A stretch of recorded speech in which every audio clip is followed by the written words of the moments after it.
Jadi teman-teman malam hari ini akan lebih banyak pelajaran sejarahnya. Begitu. We're going to be in the first book of Samuel. Kita akan di kitab pertama Samuel. In many of the Jewish writings, it's actually First Kings.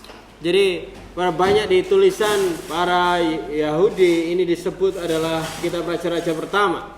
They have First Kings, Second Kings, Third Kings, Fourth Kings. Jadi mereka punya kitab raja-raja 1, 2, 3 dan 4. And the first and second book of Samuel is their first and second book of the Kings. Jadi kitab Samuel yang pertama dan yang kedua atau 1 Samuel dan 2 Samuel itu bagi mereka 1 raja-raja dan 2 raja-raja. Because First Samuel is going to go into the life of King Saul and David. Karena Samuel 1 atau 1 Samuel ini akan bicara tentang Raja Saul dan Daud.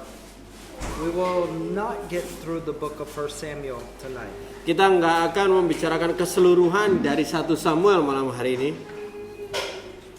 Because we're gonna learn about what time in history this is taking place. Jadi kita akan belajar kira-kira di dalam sejarah dunia kisah di 1 Samuel ini di masa apa, seperti gimana. Last week we finished the time of the judges. Jadi minggu lalu kita mengakhiri dengan masa kitab hakim-hakim. Well, Samuel is the last judge of Israel. Dan Samuel adalah hakim terakhir bagi Israel.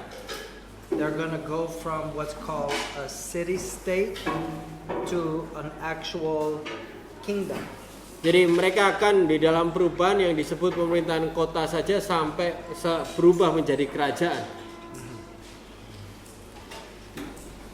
We finished last week with Judges 21:25. Jadi kita akhiri minggu lalu dengan Hakim-Hakim 21 ayat 25. Pada zaman itu tidak ada raja di antara orang Israel. Setiap orang berbuat apa yang benar menurut pandangannya sendiri. There was no king, and that wasn't working very well for Israel. Jadi waktu itu tidak ada raja dan tidak terlalu berhasil untuk Israel. I believe God knew they were going to have a king. Jadi saya tahu bahwa Tuhan tahu kalau mereka akan punya raja. And David was going to be God's choice of their king. Daud akan menjadi raja yang jadi pilihannya Tuhan. But they wanted a king before God wanted to give them a king. Jadi tetapi mereka mau raja sebelum Tuhan mau memberi mereka raja. So that's going to be the story tonight. We're going to learn about King Saul. Jadi inilah cerita untuk malam hari ini. Kita akan juga belajar tentang Raja Saul. But before we can get to Saul, we have to learn about Samuel. Tapi sebelum kita sampai ke Saul, kita harus belajar dulu tentang Samuel. You guys know all the Bible stories about Samuel as a child. Apa teman-teman cuma tahu pasti cerita tentang Samuel waktu kecil. I'm not going to get into all that, you already know it. Saya tidak terlalu akan banyak ke arah situ karena mungkin teman-teman sudah tahu.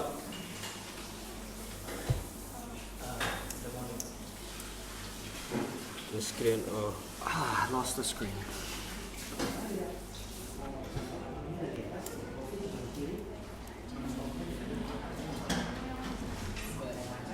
So we're going to watch the videos tonight. Music videos. All right.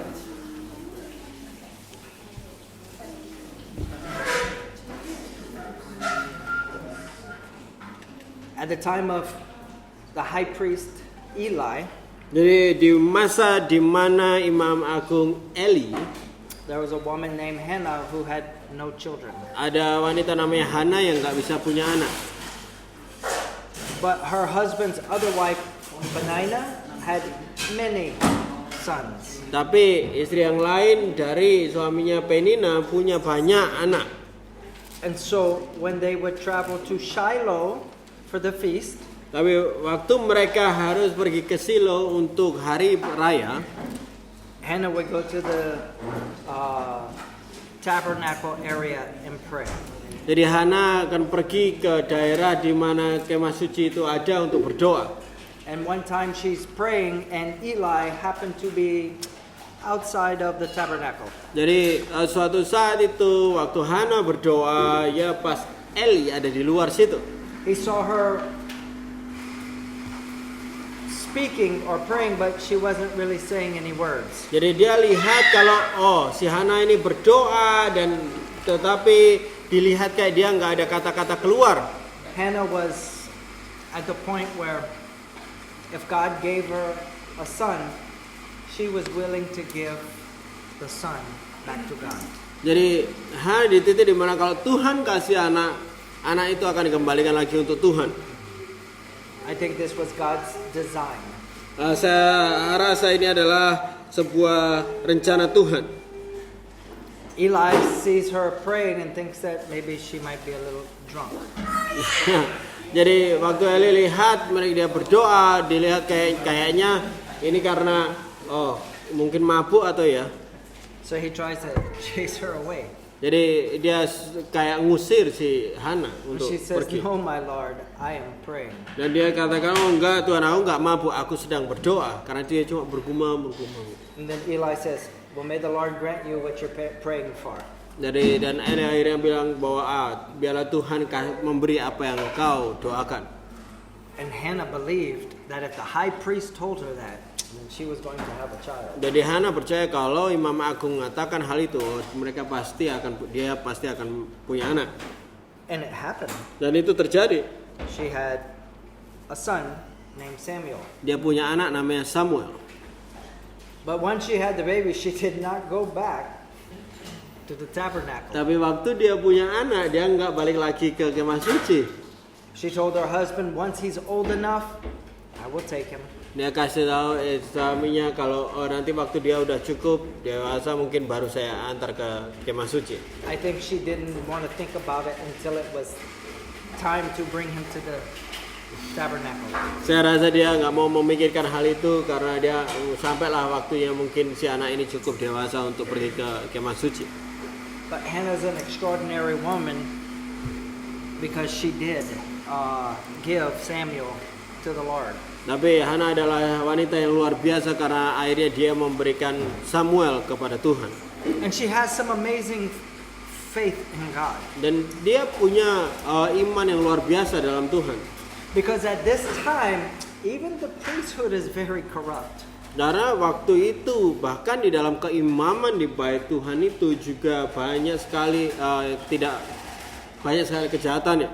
Eli is the high priest. Jadi Eli adalah imam agungnya. He's a descendant of Aaron. Dia adalah keturunan dari Harun langsung. And the high priest position gets handed down through just like the kings. It goes to the son. Jadi imam agung posisi itu terus ada untuk anak-anaknya gitu. Langsung turun ke anak-anaknya secara langsung. So let's look at who was this Eli. Jadi mari kita lihat siapa ini Eli ini. He was priest and a judge in Israel for about 40 years. Jadi dia adalah imam dan juga hakim bagi Israel kurang lebih 40 tahun. He was the father of two sons, Hophni and Phinehas. Jadi dia adalah bapak dari dua anak yaitu Hofni dan Pinehas.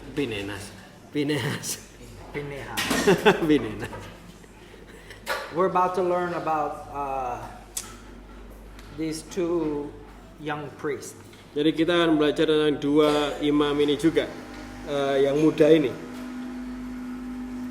Eli becomes the spiritual father to the prophet Samuel. Jadi Eli akhirnya menjadi bapak rohani bagi Samuel. You see, Eli was warned by a prophet that his sons were wicked.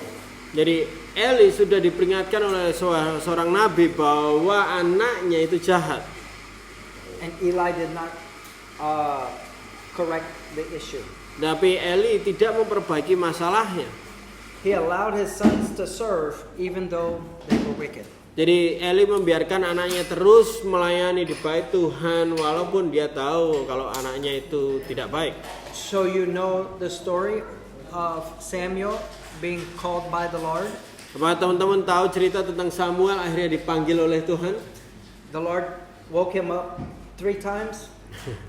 Jadi Tuhan manggil dia 3 kali. And he thought Eli was calling him.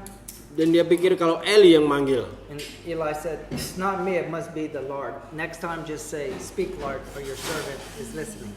Jadi ya dia bilang, oh bukan aku, tapi mungkin pasti itu Tuhan. Jadi lain kali kalau Tuhan manggil, tanya ngomong aja, oh ya Tuhan, aku hambamu, berkatalah, berbicaralah. It's because the Lord wanted to tell Samuel something. Karena Tuhan mau memberitahu Samuel sesuatu. Do you remember what it was that the Lord wanted to tell Samuel? Apa teman-teman ingat bahwa apa yang Tuhan mau katakan kepada Samuel? What was it? Apa itu? Huh?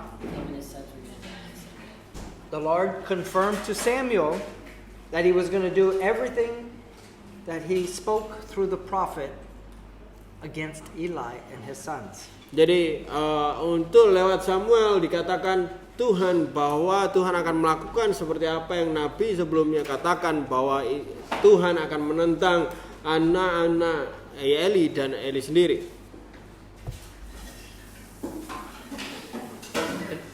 In 1 Samuel chapter 2 verses 22 and 23. Di 1 Samuel 2 ayat 22 dan 23. Eli telah sangat tua apabila didengarnya segala sesuatu yang dilakukan anak-anaknya terhadap semua orang Israel dan bahwa mereka itu tidur dengan perempuan-perempuan yang melayani di depan pintu kemah pertemuan. Berkatalah ia kepada mereka, "Mengapa kamu melakukan hal-hal yang begitu sehingga didengar oleh segenap bangsa ini tentang perbuatan-perbuatanmu yang jahat?" So they weren't very good priests. Jadi mereka tidak terlalu menjadi iman yang baik. I'm not going to say that. I'm going to be good tonight. I was going to compare them to the Catholic Church, but... So, Eli heard from the people how wicked his sons were. Jadi Eli dengar dari orang-orang kalau seberapa buruknya anak itu, anak-anak dia. Now, at this time, Eli can't hardly see, but he's blind when it comes to his own sons. Jadi ya memang waktu itu karena dia udah tua mungkin agak rabun, tapi dia benar-benar buta waktu itu tentang anaknya. All the people know what his sons are doing. Jadi semua orang tahu apa yang sebenarnya dilakukan oleh anak ini. Hophni and Phinehas, not good people. Hophni dan Phinehas itu bukan orang yang baik. Let's take a look at them. Mari kita lihat. They were worthless men who did not know the Lord. Mereka benar-benar orang yang layak dan dia bahkan nggak mengenal Tuhan. They defiled every sacrifice that they made for the people. Jadi mereka menajiskan persembahan yang mereka wakilkan dari orang-orang itu. Can you imagine you bringing a sacrifice and it's the priest because he's defiled, makes your sacrifice defiled. Jadi bayangin kalau kamu bawa persembahan sudah luar biasa kudusnya, kamu lewati imam dan imam yang malah membuat persembahan itu najis. It means they weren't worthy to operate as priests. Artinya bahkan mereka tidak layak berfungsi sebagai imam. They made the sacrifices unworthy. Jadi mereka membuat persembahan-persembahan itu jadi tidak bisa diterima. They committed adultery with the women who would come to pray and serve at the tabernacle. Dia bahkan melakukan kenajisan bersama wanita-wanita yang datang untuk memberi persembahan di bait Tuhan. They were rebellious and they did not listen to their father's rebuke. Jadi mereka memberontak dan bahkan tidak mendengarkan teguran dari orang tuanya atau ayahnya. Yeah, Eli told them to stop. Ya, Eli menyuruh mereka untuk berhenti. But that's as far as he went.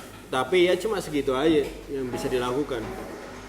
Now, if Pak Brent tells either Branch or Luke, hey, stop that. Ya kalau Pak Brent ngomong Brent atau Luke untuk berhenti lakukan itu. And they continue to do it. Dan mereka terus lakukannya. Let's just say they're going to have an experience with Jesus. Mereka akan mengalami sesuatu dengan Yesus. But Eli just told them, stop being bad. Dan Eli barusan untuk ngomong ke mereka bahwa berhenti untuk berbuat jahat. He should have removed them as priests and have them stoned. Eli seharusnya mengeluarkan mereka berdua dari keimaman dan merajam mereka dengan batu. Because of this, God was going to remove Eli and his sons from the priesthood. Dan karena hal ini, Tuhan akan menyingkirkan Eli dan anak-anaknya dari keimaman yang ada.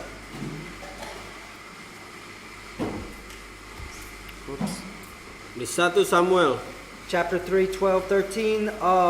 pasal 3 ayat 12 dan 13. This is what God tells Samuel. Ini yang Tuhan katakan kepada Samuel.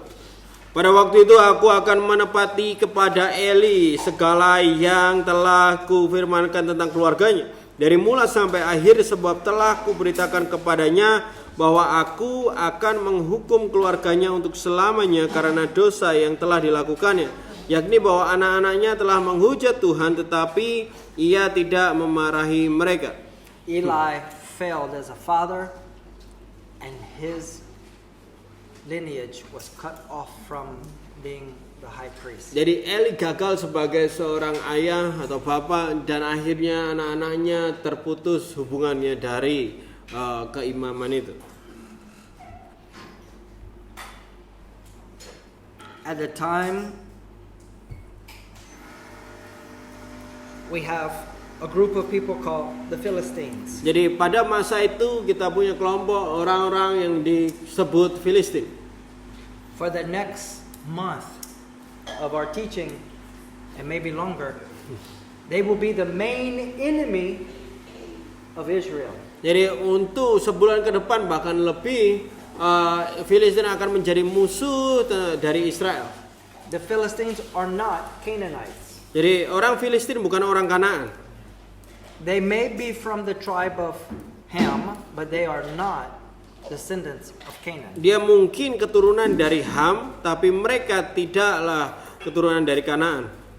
I'm going to show you where most Bible scholars and historians believe where they came from. Jadi saya akan bagikan kepada Bapak Ibu Saudara di mana banyak ahli Alkitab dan orang-orang ahli untuk melihat dari mana mereka sebenarnya berasal. But I have to take you back in time about 300 years. Tapi saya harus tarik mundur Bapak Ibu Saudara sampai kurang lebih 300 tahun sebelum kisah Samuel ini. This is what the world looked like around the time of Abraham. Jadi seperti ini kurang lebih gambaran dari dunia pada waktu masa Abraham. The most powerful empire on the screen is the Hittite Empire. Jadi yang kerajaan yang terkuat pada waktu itu yang ada di layar sini adalah kerajaan Heti. Yes, Assyria and Babylon are there, but they're just baby empires at the time. Jadi dia di situ ada Assyria dan Babelonia pada waktu itu, tetapi mereka masihlah sebuah kerajaan yang baru atau masih baby, masih bayi. This is known as the time of the Bronze Age. Ini yang terkenal sebagai dalam sejarah dunia sebagai era perunggu. About 1500 to 1200 BC. Kurang lebih dari 1800 sampai 1200 sebelum Masehi. Now, the Bronze Age was much longer than that, but that's the period we're going to cover. Jadi sebenarnya era perunggu itu kurang lebih panjang dari itu, tetapi paling enggak kita akan bicarakan di masa antara itu. If I had to say, I believe that Abraham comes actually from the Assyrian Empire. Jadi saya percaya I believe he comes from around the Assyrian Empire. Saya percaya bahwa Abraham itu berasal kurang lebih dari daerah kerajaan Assyria ini. And I know you're all saying, but it says he came out of Babylon. Tapi juga dikatakan, mungkin teman-teman pikir bukannya dikatakan dia dari Babelonia. But do you remember where all his family is from? Apakah teman-teman ingat bahwa seluruh keluarganya dari mana asalnya? Ur of the Chaldees is way down in Babylon. That's not where his family's from. Ur bukanlah asal dari keluarganya, dari mana? When he goes to get a son, Waktu dia mau a wife or his son, mau nyari istri buat anaknya, suruh kemana orang itu? where do they go? Huh?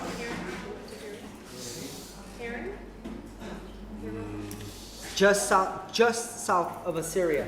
It's called, how do you say it? Haran.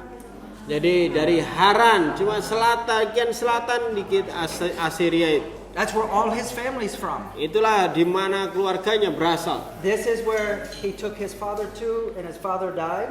Inilah di mana dia ambil ayahnya juga dan ayahnya meninggal. Because that's where his family is from. Karena disitulah keluarganya berasal. And at this time, he is probably an Assyrian living in Babylon and comes back to Assyria and then into the area controlled by Egypt. Jadi mereka berasal dari Assyria tapi sempat tinggal di Babelonia dan balik lagi ke Assyria. Tapi terus mereka berpindah ke area di mana kekuasaannya Mesir. Now, Abraham might have been Babylonian, but I don't think so, personally. Jadi mungkin orang lain akan bilang bahwa Abraham itu orang Babel berasal dari daerah yang dikuasai oleh kerajaan Babelonia, tapi secara pribadi saya percaya bahwa tidak. All of his family that we learn about is in the area of Assyria. Jadi semua keluarganya yang kita pelajari mereka tinggal di area yang dikuasai oleh Assyria. You will see where Greece is called the Mycenaeans. Mycenaeans. I don't even know how you say it. How you say it? Mycenaeans. Mycenaeans. Jadi yang daerah di mana sekarang Yunani itu dan itu yang dikenal sebagai Mycenae. Mycenaeans, I think is how. It's difficult in English. Di dalam bahasa Inggris sulit diomongkan disebut. Mycenaeans. You have the Hittite Empire, the greatest superpower of the Bronze Age. Dan kita punya juga kerajaan yang terkuat pada waktu itu pada era perunggu yaitu kerajaan Heti. You have the Assyrian Empire, which is not the strong Assyrian Empire we're about to learn about. Dan kita akan pelajari lagi tentang ini, tapi Assyria atau kerajaan Assyria ini ya tidak terlalu kuat. The Babylon here is not Nebuchadnezzar's Babylon. Jadi Babelonia yang di sini bukan Babelonia eranya Nebukadnezar. This is the Babylon that Abraham comes out of. Jadi ini Babelonia di mana si Abraham pernah berasal dari situ. Known as the Akkadians. Jadi di Alkitab juga sering ditulis sebagai Akkadia. Also known as Sumer. Oh, Sumerian. It's different. It's Sumer. Juga sering ditulis sebagai Sumer. It's pre-Babylon. Jadi itu kayak yang akan jadi Babel. And you see Elam on the screen. Dan teman-teman lihat Elam di situ. It will become the Persian Empire. Ini yang akan menjadi kerajaan Persia. The only one that will really stay the same is going to be Egypt. Yang satu-satunya yang akan terus seperti ini atau yang selalu nggak berubah adalah Mesir. At this time, Egypt is much larger than Egypt. It controls all of Canaan. Jadi sewaktu itu Mesir pada masa Samuel itu dia menguasai lebih besar dari yang gambar ini, bahkan sampai daerah Kanaan. But something happens around 1200 BC. Tapi ada sesuatu terjadi sekitar 1200 sebelum Masehi. Some people called the Sea People began to attack the Hittite Empire, the Assyrian Empire, and Egypt. Bahkan juga disebutkan adalah orang-orang dari laut yang mulai menyerang daerah-daerah seperti Heti, kerajaan Heti, Assyria. And they're known as the Sea People. Dan mereka cuma dikenal sebagai orang-orang dari laut aja. It's believed that they are the Mycenaeans. trying to take over the east. Jadi dipercaya bahwa ini orang-orang dari Macedonian itu yang mencoba untuk mengambil daerah dari timur mereka. And they were very advanced in their fighting techniques. Dan mereka sangat maju sekali di bagaimana mereka berperang. These are the pre-Greeks, before Greece. Ini adalah yang akan menjadi Yunani. And they caused so much problem everywhere they went. Dan mereka akan selalu membuat banyak sekali masalah dimanapun mereka berada. They were, you know the word ruthless? Vicious. Yeah. They were vicious. Mereka bahkan tidak pernah takut. They caused the collapse of the Bronze Age. Jadi mereka yang membuat kehancuran dari masa perunggu atau era perunggu. During this time, the sea people attacked the Hittites and burned the capital city of Hattiland. Jadi waktu itu dia menyerang dan menghancurkan kerajaan Heti dan membakar seluruh kota Heti itu, ibu kotanya. Assyria and Babylon and Elam are fighting with each other. Jadi Assyria, Babelonia dan Elam juga berperang antara satu dengan yang lain. And they actually burned every city in Babylon to the ground. Dan mereka benar-benar membakar hangus habis seluruh kota di Babelonia pada waktu itu. Some people call the Paliset go into Egypt. Paliset. Paliset. You can see the top word. Paliset. Oh, ya. Orang Paliset. Jadi beberapa orang katakan orang-orang Paliset ini juga bahkan masuk sampai Mesir atau orang-orang laut tadi. This is the time of the great drought of during this time is the great drought where we see Joseph go into Egypt. Jadi inilah masa di mana kita lihat kekeringan yang luar biasa yang di dalam cerita bahwa sampai Yusuf akhirnya ke Mesir pada waktu itu. You'll notice how many kingdoms disappear. Lihat kalau mau lihat di gambar itu banyak beberapa kerajaan yang hilang. Egypt is one of the only powers to survive. Jadi Mesir adalah menjadi salah satu yang satu-satunya bertahan pada masa itu. And it's believed it survived because of Joseph. Dan dipercaya bahwa tetap bisa bertahan karena Yusuf di situ. Because the whole world had to come to Egypt to get the grain. Jadi karena akhirnya di seluruh dunia harus datang ke Mesir untuk dapatkan gandum itu. So we're going to fast forward around 250 years. Dan kita akan maju dari masa 1200 sebelum Masehi maju ke sekitar 200 tahun berikutnya. Egypt begins to collapse. Jadi Mesir akhirnya juga runtuh. And it's believed that Israel comes out of Egypt and so do the Paliset. Jadi dipercaya bahwa orang-orang Peleset dan Israel pada masa itu keluar dari Mesir. I believe the Paliset probably leave before God delivers Israel. Saya percaya bahwa Peleset ini keluar dari Mesir bahkan sebelum bangsa Israel dibebaskan oleh Tuhan dari Mesir. Egypt was at war with the Paliset people and they were able to set up some cities in the it's called southern Egypt, but it's actually in the north. Jadi dipercaya bahwa Peleset ini akhirnya terus berperang untuk masuk di Mesir dan dia menguasai kota-kota tertentu di Mesir pada waktu itu yang disebut Mesir Selatan, daerah selatan, tetapi sebenarnya atasnya atau utaranya cuma sebutannya jadi selatan. But historians believe that Ramses was able to drive them out of Egypt by giving them a portion of land that Egypt controlled.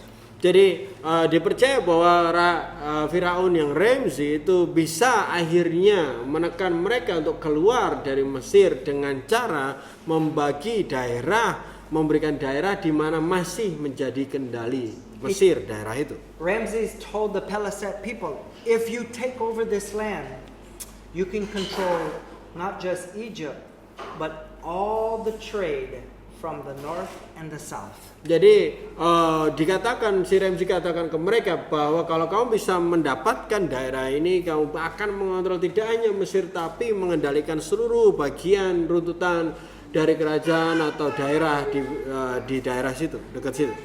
Okay, so for the next 40 years, Israel is walking around in circles in the desert. Akhirnya 40 tahun berikutnya Israel berkeliling-keliling dari daerah Mesir. Was that one already up there? Just happened. Oh, this one just happened? Yeah.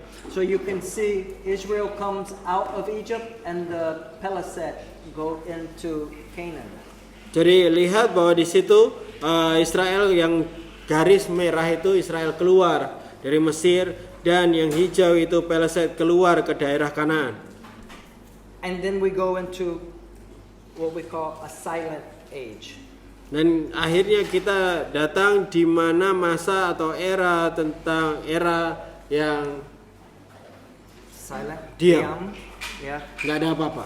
Not much is written about Egypt in Egypt at this time. Jadi tidak banyak hal yang dituliskan atau tertulis tentang Mesir pada waktu itu, pada masa ini. I believe because God judged Egypt and crushed them. That's why. Saya percaya bahwa Tuhan sendiri yang menghakimi Mesir dan menghancurkannya. Even the Mycenaean Empire also collapses. Bahkan juga kerajaan Mycenaean itu juga akhirnya runtuh. But they're able to set up where Hatiland was, and they become the Phrygians. Dan akhirnya orang Peleset itu ke daerah Phrygian untuk akhirnya mereka bisa berdiam di situ, yang atas itu.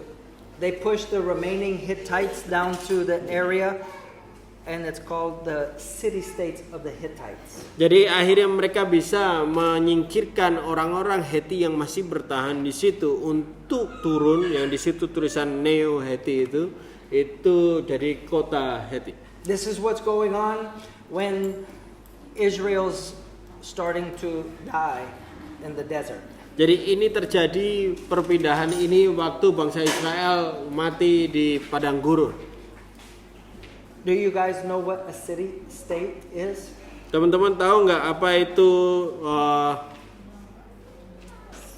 kayak city states atau kota pusatnya? Negara kota. Kota yang dari negara. That means Ya. each city has its own government. Ya, artinya setiap kota itu punya pemerintahan sendiri, punya kewenangan sendiri. And there's no king over all of it. They just are all in agreement. They all have treaties with one another. Jadi tidak ada raja yang mengelola atau berkuasa seluruh daerah itu, hanya setiap kota itu yang punya kesepakatan antara kota yang lainnya. But there's no Hittite king at the time. Tapi tidak ada raja Heti waktu masa itu. But Egypt still has a pharaoh. Tapi Mesir masih punya Firaun. Assyria still has a leader. Jadi Assyria juga masih punya pemimpin. And Elam, which is going to become Persia, has a king. Dan Elam juga masih yang nantinya jadi Persia masih punya raja.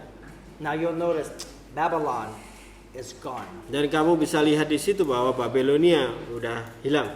But it's not gone forever. Tapi tidak hilang selamanya. We're going to learn in the future how Nebuchadnezzar's father restored Babylon. Kita lihat nanti berikutnya di kedepannya bahwa bahkan ayah dari Nebukadnezar yang memulihkan Babilonia. As Israel approaches the promised land to go in with Moses, Jadi waktu akhirnya Israel dan Musa mulai mendekati tanah Kanaan, the Peleset dari orang-orang Peleset tadi have already established 5 cities in the region of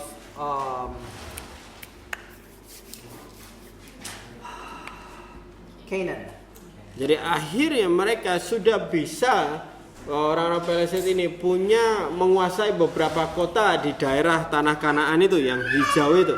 Because Assyria is ruled by a king, it begins to fight with Phrygia. Jadi akhirnya Assyria itu karena mereka punya raja, mereka mulai berperang melawan Persia. The Hittites have no king, Jadi orang-orang Heti nggak punya raja and they're about to disappear from the earth. dan mereka bentar lagi akan menghilang dari dunia ini. I'm telling you this history because I'm going to show you the importance of having a king. Jadi saya akan melihatkan hal ini untuk memperlihatkan ke kita semua seberapa penting sih punya raja itu. So that little green area was controlled by Egypt but given to the Peliset. Jadi yang daerah hijau itu adalah Kanaan itu adalah tanah yang dikuasai oleh Mesir tetapi diberikan kepada Peliset itu. The Peliset set up a king and call it Palestine. Nah, orang-orang Peliset itu akhirnya mereka membuat suatu atau membuat raja yang disebut jadi Palestina. From Egypt's history, and I believe the book of Amos, it says they came from the island of Crete. Jadi dari semua sejarah dan bahkan ditulis juga di kitab Amos bahwa mereka berasal dari pulau Kreta. And they become the Philistines. Dan mereka akhirnya menjadi orang Palestina ini atau Filistin. Okay, you'll see Lycia and Lydia, they set up their own kingdoms also. Dan teman-teman lihat ada Lydia dan Lycia itu akhirnya mereka buat kerajaan mereka sendiri. Phrygia really puts a beating on Assyria. Dan Phrygia akhirnya benar-benar menekan Assyria. And Assyria almost disappears from the earth. Dan Assyria hampir benar-benar menghilang dari dunia ini. The Hittites begin to also fall. Orang-orang Heti juga akhirnya jatuh juga. And some more sea people come in and establish Phoenicia. Jadi beberapa orang laut itu akhirnya datang lagi, akhirnya membuat Phoenicia itu. I'm going to back up some slides so you can see where the Phoenicians come from. Saya akan mundur sedikit di slide yang sebelumnya supaya teman-teman Phoenicia ini dari mana. You see that island just off of Greece? Teman-teman lihat di mana yang garis biru muda itu? This is where they believe the Phoenicians come from. Dari utaranya sedikit, utaranya Yunani sedikit. Inilah dari orang-orang Phoenicia itu. The Phoenicians are known for their Phoenician alphabet. Jadi orang Phoenicia ini terkenal dengan abjad Phoenicianya. It's where we get the word phonics. Itulah dari mana kita dapat kata phonics atau vokal. It is the language right before that will turn into the Greek-speaking language. Jadi akhirnya itulah dasar dari bahasa di mana alfabet itu, abjad itulah yang berasal asal mula di mana akhirnya menjadi bahasa bicara Yunani. Most of the languages being spoken and written up until this time are called Sanskrit. Jadi hampir semua bahasa atau juga huruf yang terus dibicarakan atau dipakai sampai hari ini berasal dari Sanskrit atau kind of like hieroglyph, like pictures. Jadi seperti Jepang yang benar-benar kayak gambar gitu hurufnya. You had to know what the picture was to know what letter it was. Jadi kamu harus tahu kira-kira itu gambar apa tadinya dan akhirnya kamu tahu itu huruf apa. The Phoenicians brought the alphabet. Jadi orang Phoenicia ini yang akhirnya menghasilkan abjad itu, abjad huruf. When you say A, B, C, D, you are saying certain sounds that are represented by a letter. Waktu kita sebutkan A, B, C itu adalah kita ngomong suatu vokal yang dilambangkan oleh suatu huruf. And you put certain letters together to make a certain word. Akhirnya kita menggabungkan beberapa huruf yang akhirnya untuk menghasilkan beberapa kata. Like membaca. Lihat kayak membaca. You can think in your mind, membaca. Kita bisa pikirkan di pikiran kita untuk membaca. That's phonics. That's the alphabet. Itulah vokal itu atau ejaan itu. Itulah alfabet atau abjad. You don't have a special symbol for membaca. Jadi kita nggak punya kayak lambang untuk membaca. The Phoenicians brought this from the Greek islands. Jadi dia orang Fenisia ini membawa itu dari kepulauan Yunani itu. So you will also see in this picture the little green country called Philistine.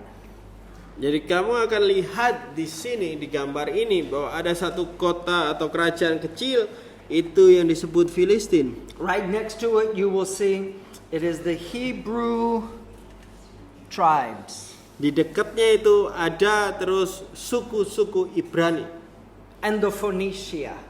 dan orang Fonisia. Here, let me help you out. I'll make it bigger. Mungkin This saya buatnya is lebih the gede di sini. time of the judges. Ini adalah masa di mana masa kitab hakim-hakim itu. The Philistines and the Phoenicians are both sea people, but from different areas. Jadi orang-orang Filistin dan orang Fenisia itu semuanya dari kepulauan atau orang laut itu, tapi cuma beda asal pulaunya aja. So they're really two different people groups. Jadi mereka sebenarnya kelompok masyarakat yang berbeda. And they have two different reasons for being in Canaan. Jadi mereka punya dua alasan berbeda untuk ada di daerah Kanaan ini. The Phoenicians want to set up trade. Jadi orang Fenisia ini untuk mereka pengen buat perdagangan. They will develop the fastest ships on the sea. Jadi mereka membangun kapal tercepat di lautan. They will build massive cargo ships to transfer goods. Mereka akhirnya buat kapal yang besar sekali untuk mengirim barang-barang. They're not interested in taking over the land. They want to control the Mediterranean Sea. Jadi mereka enggak tertarik untuk ngambil alih tanah atau daerah itu. Mereka mau benar-benar berkuasa atas perdagangan dari laut dari Mediterania ini. But the Philistines is different. Tapi orang Filistin berbeda. They want the land that God gave to the Israelites. Jadi mereka mau tanah atau daerah yang Tuhan kasih kepada orang-orang Israel. And they get to the land about the same time. Jadi mereka masuk ke tanah daerah Kanaan itu kurang lebih hampir sama pada waktunya. By the time Joshua gets to the land, the Philistines already have 5 major cities. Jadi waktu Yosua mulai masuk ke daerah itu, Filistin sudah punya 5 kota besar. And they become the greatest enemy of Israel. Dan mereka akhirnya menjadi orang-orang Filistin ini menjadi musuh terbesar bagi Israel. During the time of Samuel and King Saul. Dan pada masa Samuel dan Raja Saul. Because the Philistines believe Egypt gave them the land. Karena orang Filistin itu percaya bahwa Mesir sudah kasih daerah ini. But you notice, wow, look, Egypt has shrunk. Tapi dia menyadari bahwa Mesir mulai jatuh, mulai runtuh. They're still recovering from 10 plagues that God destroyed them with. Karena mereka benar-benar mencoba pulih dari 10 tulah yang Tuhan beri dan menghancurkan mereka. So let's watch a video on the Philistines. Mari kita lihat video tentang Filistin ini. Now, historians they always try to disprove the Bible. Jadi orang-orang sejarawan selalu mencoba untuk tidak setuju terhadap Alkitab. In this video, it is a history documentary. Jadi di dalam video ini adalah dokumen tentang sejarah. It's quite long, but I just shortened it to a few minutes. Jadi ini agak panjang videonya, tapi saya coba untuk memendekkan beberapa menit. It's going to give us Philistine history from when they left Egypt and came into the land. Jadi ini akan memberikan kita sedikit cerita waktu mereka keluar dari Mesir dan masuk ke tanah area ini Till the time of King David. sampai waktu pada masa Daud, Raja Daud. Now, historians will say, yes, something happened to the Philistines. All their cities were burnt and they were dominated by somebody. Jadi tetapi orang-orang sejarah akan katakan bahwa orang Filistin benar-benar dihajar karena banyak kota yang terbakar dan mulai ditekan atau dijajah oleh seseorang. In this video, the guy says maybe it was the Egyptians, Tapi di video ini dia akan bilang bahwa mungkin orang Mesir yang or maybe it was the Assyrians. mungkin orang Assyria. And he says it possibly could have been what the Bible records, David. Dan dikatakan akhirnya sejarawan ini akan ngomong tentang ya kemungkinan adalah yang Alkitab tuliskan mungkin Raja Daud. Of course we know it was David. Ya pasti kita tahu lah itu Daud yang membakar semua itu. The Philistines are fighting because they want this land. And the only person that's going to defeat them is King David. Dan Filistin tahu bahwa mereka akan mencoba masuk tanah itu, tapi satu-satunya orang yang akan menggagalkan mereka adalah Raja Daud. Do we have the volume control for the speaker? I did. Okay, we'll have to turn it up even higher than that. That's 50. 50, 60, 68, 69, 70. The Philistines are one of the most difficult people groups to study. Jadi orang Filistin adalah salah satu kelompok masyarakat, kelompok orang yang paling sulit untuk dipelajari. Because we're not exactly sure where they're from. Karena kita benar-benar nggak yakin mereka tuh berasal dari mana sebenarnya. But everyone agrees they were not Canaanites. Tapi semua orang sejarawan setuju bahwa mereka bukan orang-orang asli Kanaan. And they didn't really get to accomplish too much. Not like the Phoenicians. Jadi, tapi mereka nggak bisa punya dampak yang cukup besar seperti orang Fenisia. We will learn a lot about the Phoenicians, but they're not necessarily called the Phoenicians in the Bible. Tapi kita akan belajar banyak tentang orang-orang Fenisia ini, tapi di Alkitab tidak disebut sebagai orang Fenisia sebutannya. You know in the scriptures where it talks about the cedars of Lebanon? Pernah baca ayat di mana Alkitab katakan bahwa orang-orang laut dari Lebanon, And Tyre, the king of Tyre? ada kerajaan Tire. These are all Phoenician cities. Ini adalah kota-kota dari Fenisia itu. How about the woman who came to Jesus and asked for her daughter to be healed? Ya. Dari tentang seorang wanita yang datang ke Yesus dan minta untuk anaknya disembuhkan. At the time, Syria controlled that area. She was known as Syria Phoenician. Jadi waktu masa Yesus itu daerah mereka Fenisia ini dikuasai oleh Syria, sehingga disebutkan Alkitab bahwa wanita Syria dari Fenisia. That's what it says in Bahasa I think, scriptures. Syro-Phoenician in English. She was a Phoenician, now under the control of the Syrian Empire. Dia adalah orang Fenisia yang di bawah waktu itu dikendalikan oleh Syria. Okay, so let's watch the video. Mari kita lihat videonya. It will start with them coming out of Egypt. Ramesses eventually settled many of these people in southwestern Canaan, probably giving them land in return for vassalage Ramesses. and the task of protecting Egypt's border with Asia. The Peliset were specifically given the cities of Ashkelon, Ashdod, and Gaza. Eventually, they would go on to occupy Ekron and Gath, and together, these 5 cities were what scholars call the Philistine Pentapolis.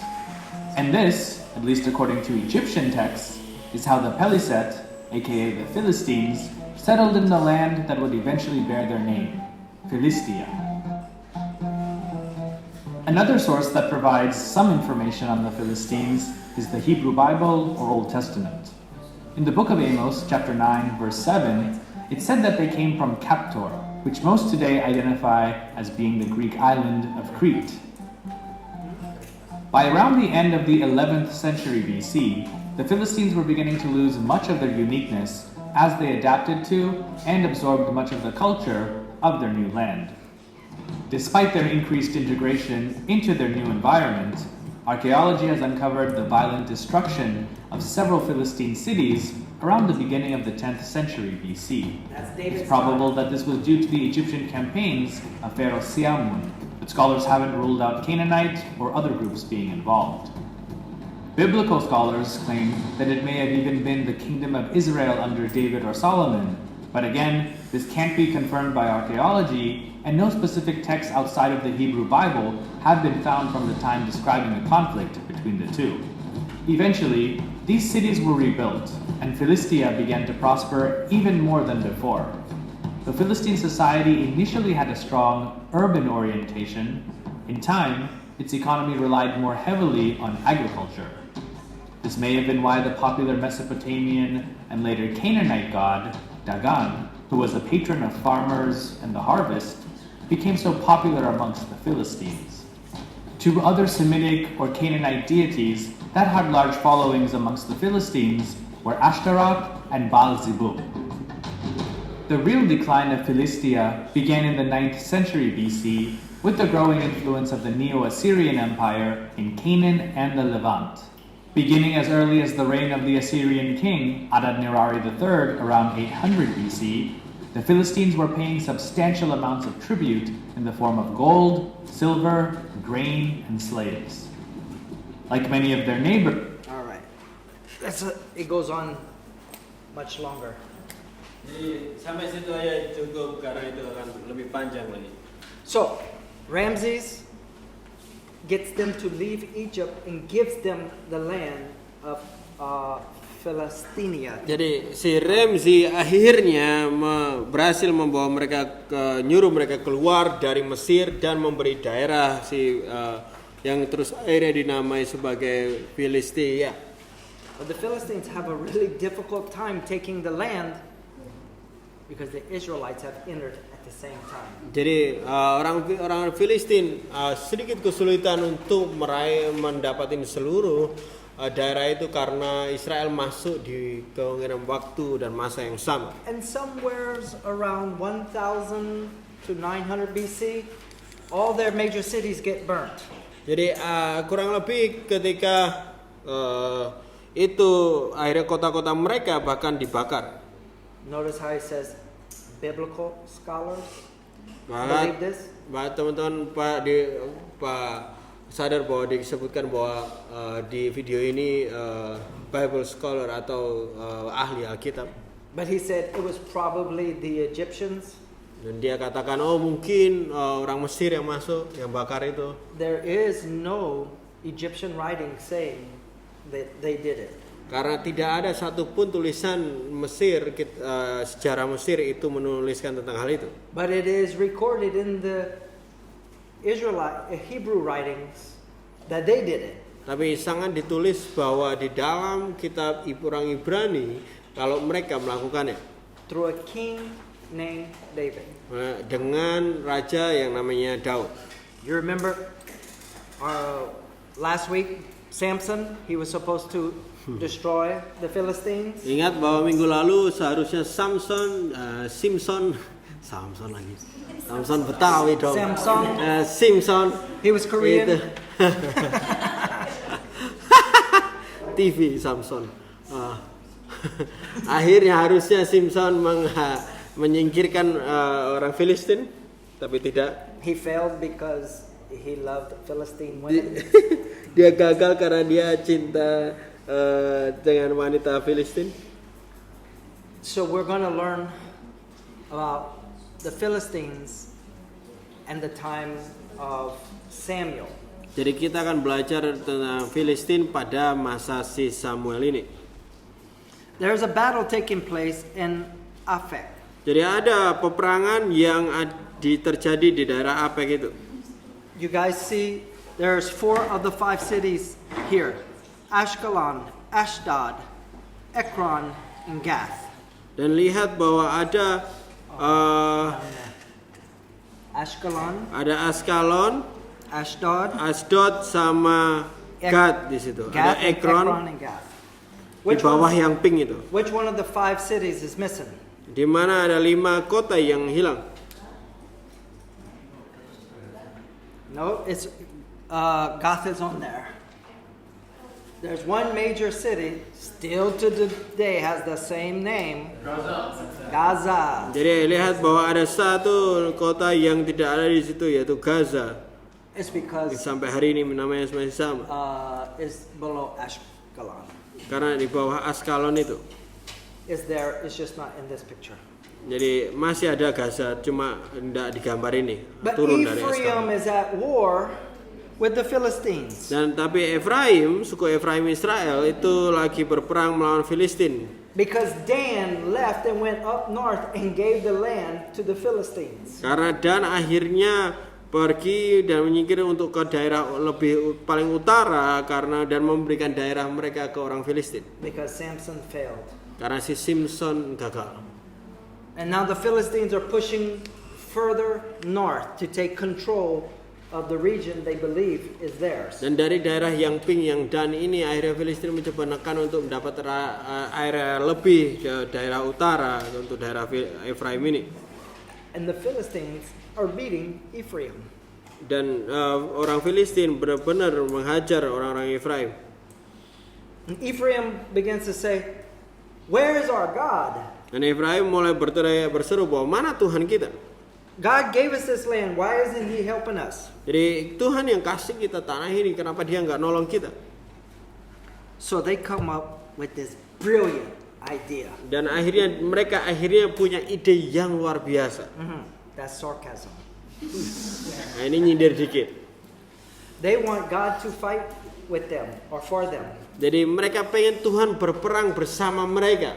So Ephraim says, "Go get the ark. If we bring the ark on the battlefield, God will fight with us." Jadi mereka punya ide, ayo ambil tabut perjanjian. Kalau kita bawa tabut perjanjian ini dalam peperangan, pasti Tuhan sama kita. Well, why are they losing against the Philistines? Tapi kenapa mereka terus kalah waktu lawan Filistin pada waktu itu?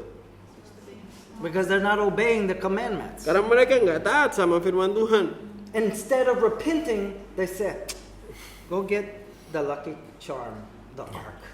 Jadi ayo kita lihat bahwa mereka bukannya malah bertobat dan taat, malah mereka mengambil benda ini sebagai kayak benda keberuntungan, yaitu tabut perjanjian. If we bring the ark on the battlefield, God will protect the ark and save Israel. Mereka pikir kalau kita bawa tabut perjanjian ini ke peperangan, Tuhan akan melindungi tabut ini dan akan menyelamatkan Israel. We're about to learn that God is not an idol. Tapi kita akan belajar bahwa Tuhan kita bukanlah berhala. And you can't worship Him like an idol. Dan kita nggak bisa nyembah Dia seperti Dia berhala. You see, idols don't require repentance. Lihat bahwa berhala nggak memerlukan pertobatan dari kita. To worship an idol, all you have to do is sacrifice and make offering. Jadi untuk menyembah berhala kamu hanya perlu memberi pengorbanan dan bakar suatu persembahan. If Israel would repent and follow the commandments, then they will begin to win over their enemies. Kalau Israel bertobat dan mulai mengikuti firman Tuhan, ya mereka mungkin akan menang melawan peperangan musuh mereka. Now Eli, he's not too excited, but he gives them the ark anyway. Dan Eli nggak terlalu senang tentang ide ini, tapi akhirnya dia ya kasih aja tabut perjanjian untuk mereka pakai. I don't have a map, but where they're fighting is not far from Shiloh. Tapi di mana mereka perang itu tidak jauh dari Silo. Itu loh, If I go back one, ya. oh, you can see how close it is. Lihat, kalau kamu lihat di situ dari Ape ke Silo itu dekat. So guess what happens? Lihat apa yang terjadi. God lets the Philistines destroy them. Jadi Tuhan izinkan orang-orang Filistin menghancurkan mereka. And He allows the Philistines to capture the ark. Dan juga Tuhan biarkan Filistin bahkan menguasai tabut perjanjian itu. A man runs back to Shiloh and tells Eli, "Eli, we have suffered our greatest loss yet, 30,000 men. And we lost the ark. And your 2 sons were killed. Jadi dia ada itu, akhirnya di dalam kekalahan itu ada mereka yang lari balik dan katakan kepada Eli bahwa wah kita benar-benar menderita kekalahan yang besar. Kita kalah, 30.000 orang mati. Said, Ada tabut perjanjian dicuri, tambah anaknya Eli mati juga. it says that Eli fell over backwards and died. Dan dikatakan bahwa Eli terus terjungkang ke belakang dan mati. This story confused me for a few years. Jadi cerita ini agak membingungkan saya untuk beberapa tahun lalu. Why would God allow the Philistines to take the ark? Kenapa Tuhan biarkan Filistin ambil tabut perjanjian? Doesn't that make God look weak? Apakah bukannya ini malah membuat Tuhan ini terlihat lemah? Well, you see, this is what the Israelites were thinking. If we bring the ark, surely God will fight for us. Inilah seperti bagaimana bangsa Israel berpikir, kalau kita bawa tabut perjanjian, pastilah Tuhan akan bersama kita. God wouldn't let the Philistines destroy us and take the ark. That would look bad on God. Jadi itulah yang dipikirkan bangsa Israel, kalau pasti Tuhanlah tidak membiarkan kita dikalahkan dan mengambil tabut perjanjian ini. Nah, itu akan memalukan Tuhan pasti. Don't you know God is capable of fighting His own battles and protecting His own glory? Bukankah teman-teman sadari bahwa Tuhan bahkan bisa benar-benar memerangi peperangan Dia sendiri dan menyatakan kemuliaannya sendiri? Okay. So they take the ark from Shiloh, the little green dot. Jadi akhirnya mereka ngambil dari tabut perjanjian itu di Silo, yang di bagian titik hijau itu, They bring it right up to the city of Aphek. dan mereka bawa sampai kota Apek. The Philistines defeat Israel and they take the ark. Jadi akhirnya Filistin kalahkan bangsa Israel dan ngambil tabut perjanjian itu. And the Philistines take it to their main city, Ashdod.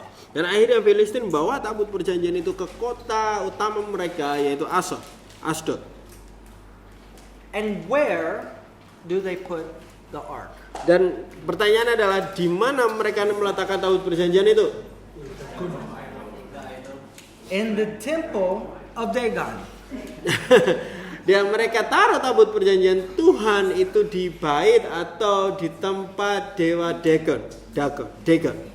So why would the Philistines do this? Kenapa Filistin lakukan ini? They're showing that Dagon defeated the God of the Israelites. And Dagon is standing proudly above the ark. Jadi mereka menunjukkan bahwa Dagon mengalahkan kuasa Tuhan dari Israel, dan Dagon tetap berdiri di patung Dagon itu berdiri di atas dari tabut perjanjian Tuhan. They gave it to Dagon as an offering. Mereka memberikan tabut itu kepada Dagon sebagai persembahan. Because they believe Dagon beat the God of the Israelites. Karena mereka percaya kalau Dagon akhirnya mengalahkan Tuhannya Israel. Well, the story goes that Dagon fell down. Dan ceritanya bahkan akhirnya kalau Dagon akhirnya jatuh. So they stood Dagon back up. Akhirnya mereka mencoba untuk mendirikan patung Dagon ini lagi. And it says that the priest of Dagon, they were a little nervous. Dan dikatakan kalau Imam Dagon itu agak khawatir juga. So the next day they went back to check on Dagon. Dan hari berikutnya akhirnya mereka mau cek lagi si Dagon ini. And Dagon fell down again, bowing at the ark. This time his head and his hands were broken off. Dan berikutnya bahwa bahkan si Dagon itu jatuh di depan tabut perjanjian itu, tapi kali yang kedua ini bahkan kepala dan tangannya terputus. And it looked like Dagon was bowing on the ground to the God of Israel. Tapi dikatakan lagi bahwa patungnya itu terlihat seperti dia sujud atau menyembah tabut perjanjian Tuhannya Israel. You see, God doesn't need the army of Israel to fight his battles. Lihat bahwa Tuhan tidak perlu tentara perangnya Israel untuk memenangkan peperangannya dia sendiri. When you put the God of Israel and the God of the Philistines in the same room, one's going to bow to the other. Waktu kamu taruh Tuhannya Filistin dan Tuhannya Israel di satu ruangan, salah satu akan menyembah satunya. Wait, it gets worse. Nah, lihat, ini bahkan lebih luar biasa, makin luar biasa lagi. All the people of Ashdod begin to have tumors and rats everywhere. Dan akhirnya orang-orang Ashdod ini punya tumor dan tikus di mana-mana. So they send it to Gath. Akhirnya mereka ngirim tabut itu ke Gad. And Gath begins to have tumors growing on their bodies and rats everywhere. Dan orang-orang Gad juga mulai punya tumor di tubuh mereka dan juga tikus di mana-mana. So they move it to Ekron. Akhirnya pindahkan ke Ekron lagi. And Ekron says, "We don't want that here. Dan Ekron kata, nah, kami nggak mau itu di sini. Let's send it back to the Israelites." Oh, ayo kita kirimin balik aja ke Israel ini. And the Philistine priest said, "Maybe the God of Israel will forgive you if you give him a peace offering." Jadi akhirnya imam dari dewanya Filistin ini katakan, mungkin Tuhannya Israel akan ngampuni kamu kalau kamu memberikan sedikit persembahan. He said, "Make the God of Israel golden tumors and golden rats." Dia katakan, buat untuk Tuhannya Israel itu tumor dari emas dan juga tikus dari emas. He says, "Make 5 of each, one for each of our main cities." Jadi buat 5 setiap masing-masing supaya itu menggambarkan mewakili setiap 5 kota mereka. Because all of the cities were suffering from the same thing. Karena semua kota itu akhirnya menderita dengan hal yang sama. And it says, "Perhaps he will lift his hand from you and your gods of your land." Dan dikatakan bahwa pasti dia akan benar-benar mengangkat tangannya darimu dan dari dan Tuhan dari tanahmu. Then they say, "Well, what if it's just coincidence?" Dan mereka mulai mikir, apa ini cuma kebetulan aja jangan-jangan. The priest said, "Oh, we have a way of finding out." Dan akhirnya si imam ini tahu, saya tahu gimana caranya untuk kita cek apakah ini kebetulan atau enggak. They said, "You go get 2 female sapi Dan dikatakan kamu ambil 2 sapi yang perempuan that have young calves and they're full of milk, di mana masih punya sapi kecilnya dan penuh dengan susu, masih menyusui ibu sapi. then you take the baby calves and you tie them up. Dan ambil sapi yang kecil ini dan ikatkannya. And then you take the mama cows and you put them together on a cart. Dan ambil si betina ini untuk ikat mereka di sebuah gerobak. And then you put the ark on the cart Dan taruh tabut itu di atas gerobak itu. with the golden tumors and the golden rats. Dengan tumor emas itu dan tikus emas itu. The mama cows will hear their babies crying.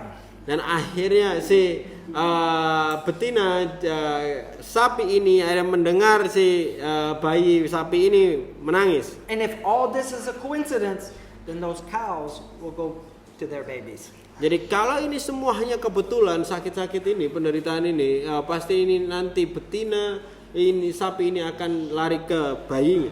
But if it is the God of Israel, the cows will be guided back to the people of Israel. Tapi kalau ini memang Tuhannya Israel yang melakukan semua ini, pasti dia akan memimpin sapi ini untuk balik ke Israel. So they load up the cart and the cows. Akhirnya mereka taruh sapi ini dan juga tabut ini. And the little calves are going, "Ma! Calf like that. Mama!" Dan bayi sapinya kayak gitu. Yang itu nggak perlu ditranslate lah. Ya nggak perlu lah. And the 2 mama cows walked right out of town. Dan bahkan 2 betina itu akhirnya keluar ke arah keluar kota dari mereka. Not turning to their calves, but returning the ark to the God of Israel. Dan tidak balik ke anak sapi itu, tapi balik ke Israel. And in this city, all of a sudden these 2 cows show up. Dan di kota itu terus akhirnya tiba-tiba loh, kok ini ada sapi yang muncul. And Israel is like, what is that? Dan Israel bingung apa itu yang dibawa. And they realize, it's the Ark of the Covenant. Dan mereka sadar, wah itu tabut perjanjian. How did it get back here? Gimana caranya mereka balik sendiri? Well, they sent 2 spies to watch, to see where the cows would go. Dan akhirnya si orang Filistin ini the coba Philistines did. ngirim 2 pengintai untuk lihat kemana kira-kira si sapi-sapi ini bawa tabut ini. And the sapi entered into the first city of the Israelite territory. Dan si sapi ini bawa tabut itu ke kota pertama di mana dikuasai oleh Israel. They came right to the middle of the city and stopped. Dan mereka langsung sampai ke tengah kota dan berhenti. And the people were rejoicing. Dan semua orang bersukacita untuk hal ini. But they didn't rejoice for very long. Tapi mereka nggak bersukacita lama-lama. Because it's difficult to understand in the translation, but the Hebrew says that 70 people looked upon the ark. They Jadi lift the curtain to see what it was. Jadi enggak banyak bisa dimengerti dari banyak terjemahan itu, tetapi di dalam bahasa aslinya disebutkan banyak 70 orang itu melihat membuka tutupan kain yang menutupi tabut itu, apa di dalam. Dan 70 orang mati. Ya, 70 people die. Why? Because the ark is holy. Kenapa? Karena tabut perjanjian itu kudus. Then they had to call for the priest to come get it. Dan akhirnya mereka mau imam untuk ngambil itu dari mereka. And now the Philistines are afraid not of the Hebrews but their God. Tapi akhirnya orang Filistin jadi takut tidak sama orang Ibrani atau Israel, tapi sama Tuhan orang Israel. Samuel begins to rise as the last judge of Israel. Jadi Samuel akhirnya semakin bertumbuh sebagai hakim terakhir bagi Israel. And now he leads the people in the fight against the Philistines. Dan sekarang dia memimpin orang Israel untuk melawan atau di dalam peperangan perlawanan melawan Filistin. And he's able to drive them out of Ephraim and Dan. Dan akhirnya dia mampu untuk mengeluarkan Filistin dari daerah Efraim dan Dan. But he's unable to take the 5 major cities of the Philistines. Tapi dia tidak mampu untuk mengambil alih 5 kota besarnya orang Filistin itu. At this time Samuel is a judge. Jadi pada waktu itu Samuel adalah hakim. He's the high priest. Dia adalah imam agung juga. And he's the prophet of Israel. Dan dia juga nabi bagi bangsa Israel. He's all of them. Dia semuanya.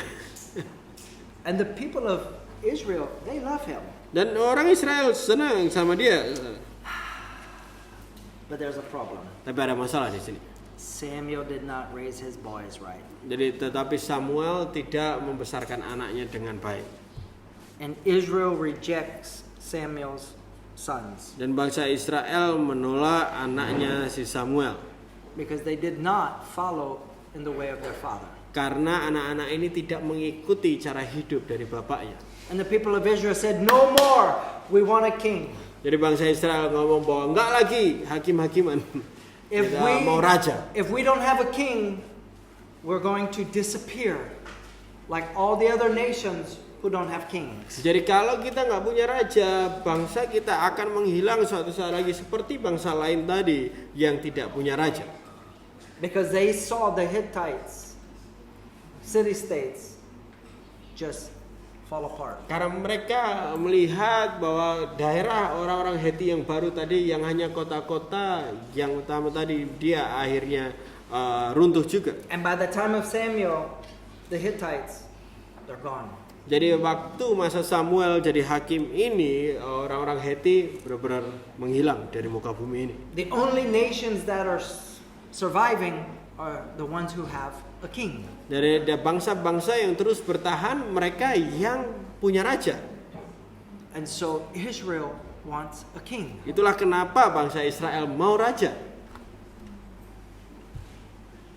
So Samuel anoints Saul as king. Dan pada akhirnya si Samuel mengurapi Saul sebagai raja. Now Saul, he's an extraordinary man. Saul adalah orang yang spesial atau khusus di situ, luar biasa. Yeah. He's extremely tall. Dia juga sangat tinggi. It says that Iya. everybody's head just reached his shoulder. Dan dikatakan kalau semua kepala orang yang lain itu cuma sampai bahunya saja. And that he was a handsome man. Dan dia orang yang tampan. And Saul starts off as a good king. Dan Saul memulai kerajaannya dengan sebagai raja yang baik. And he starts off kind of like king in training. Dan dia mulai seperti raja yang lagi dilatih gitu ya, training. Like Novell today. Kayak novel hari ini. Novell is salesman in training. Novel sekarang sales lagi training. So he went around today with Felix. Dan sekarang dia sama Felix terus. So when Saul fights his battles, it's really Saul and Samuel. Jadi waktu Saul di dalam peperangan dia sebenarnya Saul dan Samuel di situ. And one day Saul goes out to fight the Philistines. Dan ada satu titik berikutnya Saul akhirnya juga keluar untuk berperang melawan Filistin. And Samuel says, "Wait for me. I will be there.